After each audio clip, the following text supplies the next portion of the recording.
Good morning, folks, and welcome to That's My Farm. I'm Michaela DeMott, your guest host, and I am here in Leavenworth, Kansas at the New Haven Angus Ranch. Stay tuned for Brandon New to talk about his Angus herd, operation, and some of the technologies he has incorporated here on the ranch. Stay with us, and we'll be back after these messages from our sponsors.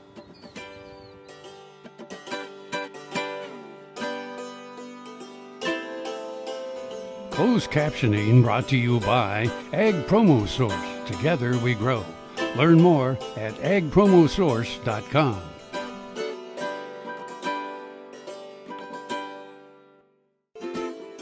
That's My Farm is brought to you in part by Tallgrass Commodities. Big enough to serve, small enough to care. Good morning and welcome to That's My Farm. I'm Michaela DeMott, your guest host, and I'm here in Leavenworth, Kansas with Brandon New on the New Haven Angus Ranch. To start off, the New Haven Angus Ranch started in the 50s. Tell me how that came about. You know, Grandpa, it's where we're at, is my granddad's place. My brother lives here right now. He dairied and he bred all of his Holstein heifers to Angus bulls.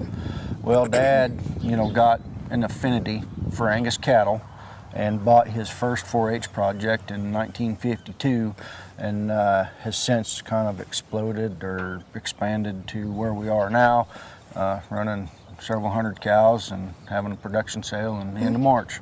Great, so tell me what kind of operation you run here. We're a seed stock operation. We supply bulls to the commercial cattlemen here in mainly northeast Kansas. Northwest Missouri is kind of our main market, and we do sell a few females, Angus pairs in our sale, registered cows, and then we also sell some commercial females in that sale as well. So individually, what is your background and how did you become to take over this operation? Well, you know, that's probably goes back to cow checking Saturdays with my dad, you know, riding around in the feed truck, drinking orange juice and eating donuts. You know, looking back on it is probably the time with my dad I enjoyed the most, but his love and passion for Angus cattle is that's where that came from. And he tells people a lot of times that, you know, I'm probably living his dream more than I'm living my own dream here on the farm. You know, we had those conversations in high school. What do you want to do with your life? What do you want to do?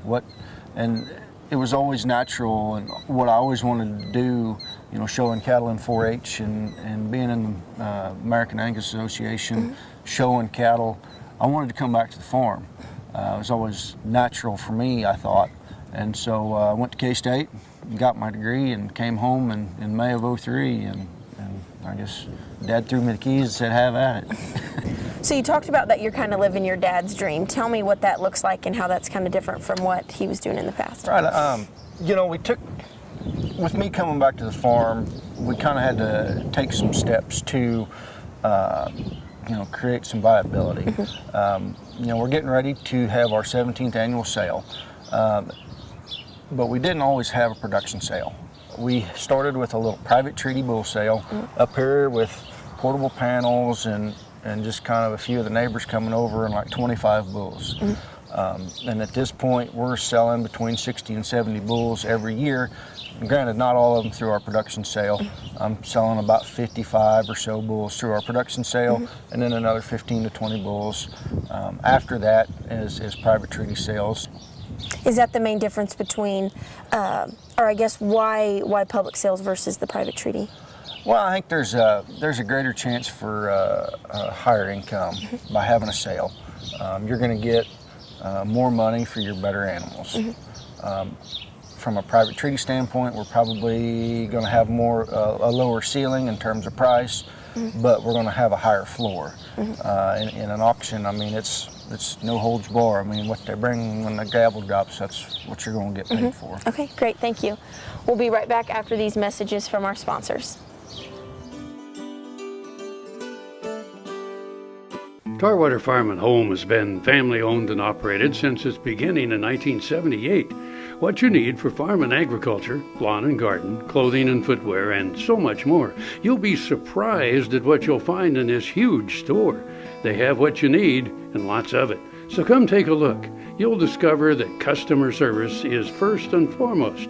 Always has been with the Tarwaters. Tarwater Farm and Home, 4107 North Topeka Boulevard.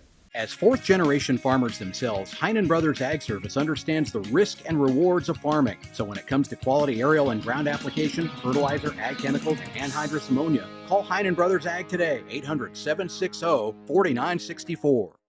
KFRM is one of the largest farm radio stations in the nation, dedicated to informing and entertaining rural listeners from northern Oklahoma to southwestern Nebraska.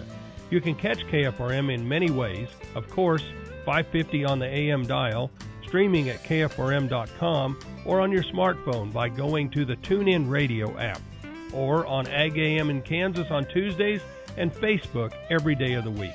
KFRM, tune us in. You'll be glad you did. That's My Farm is brought to you in part by Tallgrass Commodities. Big enough to serve, small enough to care. Welcome back to That's My Farm. I'm Michaela DeMott, your guest host, here with Brandon New at New Haven Angus. So what is your philosophy behind your Angus operation? Well, it's pretty simple. I focus on maternal genetics here. My thoughts are a good cow is going to bring in a big calf at weaning time, whether it be spring or fall. To add to that, in my bull market here in northeast Kansas, northwest Missouri, and surrounding areas, a large percentage of the guys that buy bulls from me have off-farm jobs. So kind of the first criteria that they look for is calving ease. They want to go to work knowing that when they come home, that cow's going to be able to have a calf. That's number one. Now, obviously, we can expound on that with my maternal genetics that I breed my cows for. I want fertile cows that are going to calve in a 60-day period, going to calve AI, and then obviously bring in a big calf. But docility is a big thing. We need docile cattle. Udder scores need to be great, and we need to have good feet for these cattle. They can't get out and graze on grass if they don't have good feet and good structure. So what does your cattle herd look like when it comes to your bulls, heifers, and cows? As far as like numbers or... Sure, just any kind of specifics behind them. Well, we've got about 250 cows.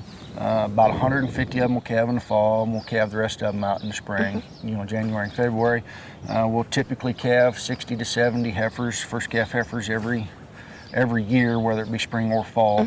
And then, like I said, we'll sell about 60 or 70 bulls annually. With my philosophy too is, we make a lot of hay. We spend a lot of time all summer making hay. I try to stockpile a lot of grass, and I can, open a gate a lot easier than I can spend all summer making hay, burning diesel, wrenching on stuff, and then, frankly, spending all winter feeding it when they can go out and do it a lot cheaper than I can. So you do have hay ground then? Yeah, we do, yeah. About how many acres do you run here? Well, between owned ground and leased ground, we're sure, 1,200 acres, put up several hundred acres of hay and have just kind of enough farm ground to keep the pit silo full for bull development every year. So when it comes to your sale here in March, what's the outlook for that? Well, I think that's hard to tell. I mean, last year was so good for everybody. Everything was really good last year as far as prices. We've got a few less bulls because I said we flipped a bunch of our cows into the fall calving deal. So this is kind of my down year as far as bull numbers. That being said, my quality is really good. They're really, really deep set of bulls. But as far as I'd need a couple weeks of seeing some bull sale reports to really say this is what they're going to do. I don't think they'll be like it was last year, but I don't think it'll be too far off. As far as, I think it'll be a little softer. Do you have your bull sale here on your ranch? Yeah, we do the video auction. We just have them right up there in front of that gray barn right there where we were at earlier trying to film. Great, thank you. We'll be right back after these messages from our sponsors.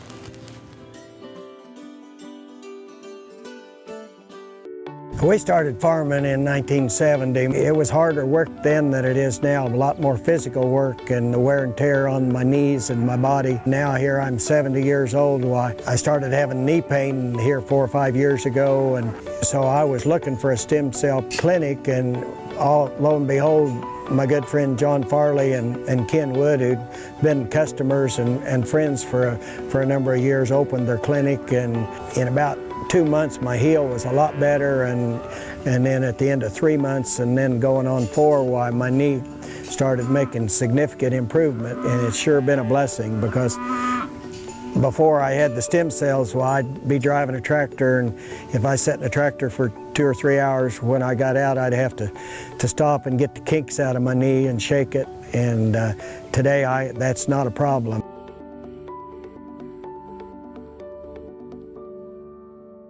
Buffalo Bill Cody earned his legendary title in Oakley. Bring the family and come celebrate Oakley's pioneering history and unique geography at 2 sites, the Buffalo Bill Cultural Center and the Fick Fossil Museum. Cody's statue marks his achievements and welcomes visitors to the Cultural Center. The Fick Fossil Museum houses world-class fossils and artifacts. You'll find Oakley at the hub of U.S. Highways 83 and 40 and I-70. Stop for the legend. Stay for the day. Discover Oakley.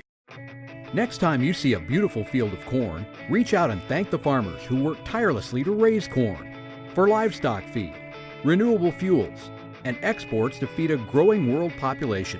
The farmers on the Kansas Corn Commission work for Kansas Corn with grower-funded checkoff dollars that support foreign and domestic market development, research, promotion, and education to expand opportunities for Kansas farmers.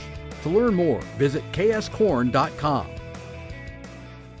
Hi, I'm Kim Mandring with Hardy Insurance. I'm here to help you with all of your farm and ranch needs. When it comes to protecting your operation and your family, you need a name you can trust at a price you can afford. Call me today or visit hardyaviationins.com. That's My Farm is brought to you in part by Tallgrass Commodities. Big enough to serve, small enough to care. Good morning and welcome to That's My Farm. I'm Michaela DeMott, back in Leavenworth, Kansas with Brandon New. First off, what do you look for in a bull that is a potential AI sire? Well, I think there's several things that I tend to look for when it comes to an AI sire. Number one, I spend a lot of time on the phone talking with folks, trying to get calf reports and seeing, hey, how are you mating this sire group, or how are you mating this sire group? What's working, what's not working? But to go back to the specifics on an AI sire, you know, obviously I like an outcross genetics, something that's different than what I've got. I don't want to sit there and line breed everything real close. I look for something outcross because we're going to get more performance out of them, number one. But you know, disposition is big. You know, I try to stay away from genetic lines that have, you know, that aren't as calm as others. But like I said earlier, you know, cavities, that's a big deal in this part of the world. We want cattle that are slick-haired. Being on fescue, you know, we don't want a lot of hair on these cattle in the summertime.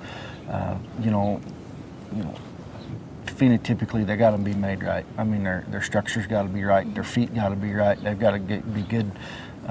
Come from cows that are good uddered. You know, big-bodied cows with a lot of mass and performance in them. I mean, there's a litany of things that I look for. I mean, they all got to kind of cross them off, and a majority of those boxes. And now we know they're not every bull's going to cross every box off for us. So when we use a bull, he's probably going, you know, we might need some more performance, or we might need a shot of muscle in a sire group on a certain set of cows. So we'll use this bull on those cows to add that, and knowing that we're going to sacrifice a few other things.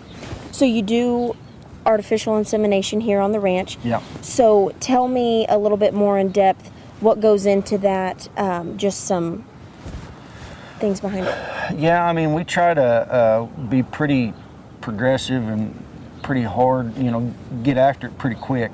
We will synchronize every cow or heifer for that breeding period. We try to get at least everything AI'd at least twice. If they don't settle the first time, we try to check rebreeds, and then we kick them out with herd bulls, either something that I've raised that's really, really exceptional, or something that I've bought, and then they get 30 days with a herd bull. So, you know, I like to calve in 60 days and have it done and over with. But, you know, I have one employee, my herdsman, that works with me every day. He and I can both AI, so we'll synchronize a lot of cattle to breed in, you know, 2 or 3 days, and we'll get it done. And then it's just a matter of checking reheats at that point. My dad and my brother, They do help on nights and weekends a little bit, but for the most part, it's me and my herdsman. Awesome, great, thank you. We'll be right back after these messages from our sponsors.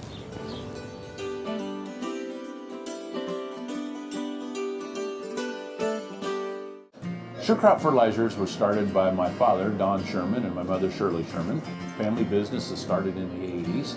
We predominantly focus on plant nutrients and what we can do to give growers better responses with the fertilizer dollars that they do, and what we can do to make those things work better for the grower.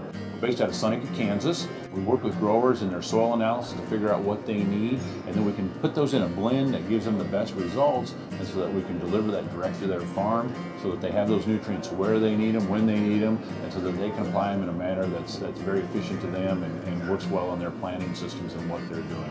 Sure Crop Fertilizers has been around for a long time. We always say we're big enough to take care of everything you need, but yet we're small enough to do it quickly.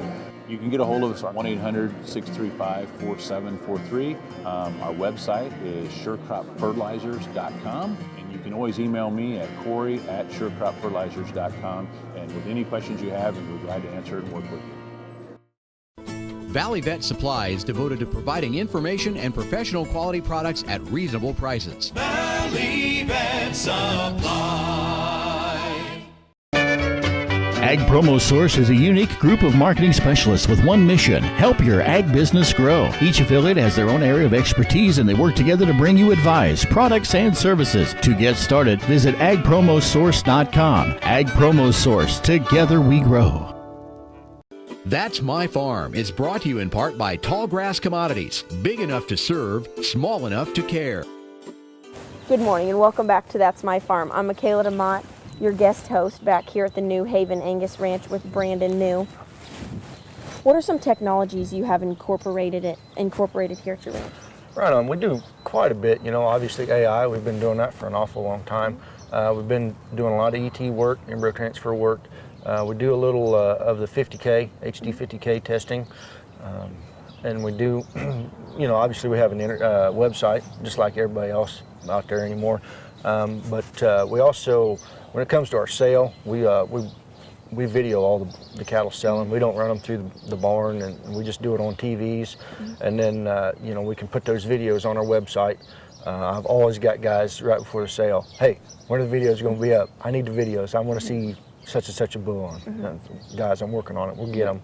And then new to this year, we're actually going to broadcast the sale online, and so we'll give that a shot. Hopefully it pays for itself. Expand a little bit more on the blood testing aspect you do here.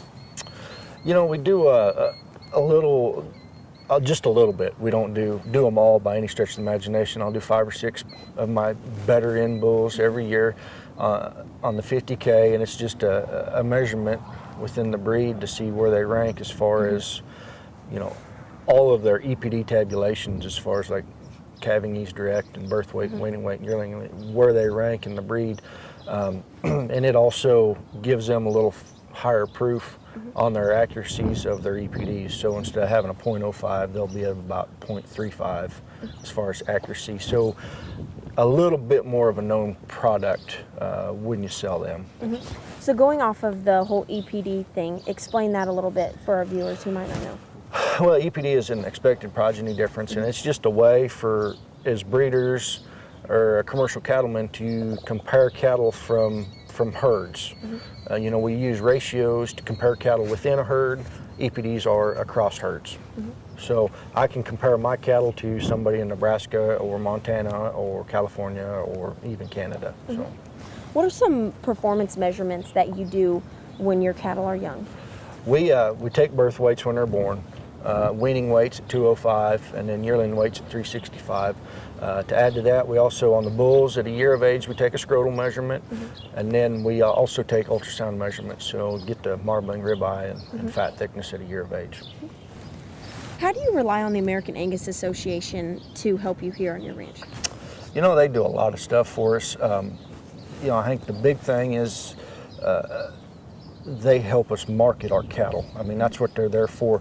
But they're also the keepers of all the data, all these birth weights and weaning weights and all these millions and millions of records that not only me but other breeders have turned in that help make these EPDs. And make them as true as what they are. But also they have a media department, API. They build my catalog. They have helped me with my website, all things Angus, and they do a lot for us. And they have regional managers that are what they term the go-between between the office and us. And so Jeff is a big resource for me, and a lot of times I'll end up texting or calling him with questions, and he'll give me a straight out honest answer of what he thinks I ought to do. Great. Thank you, Brandon. We'll be right back after these messages from our sponsors.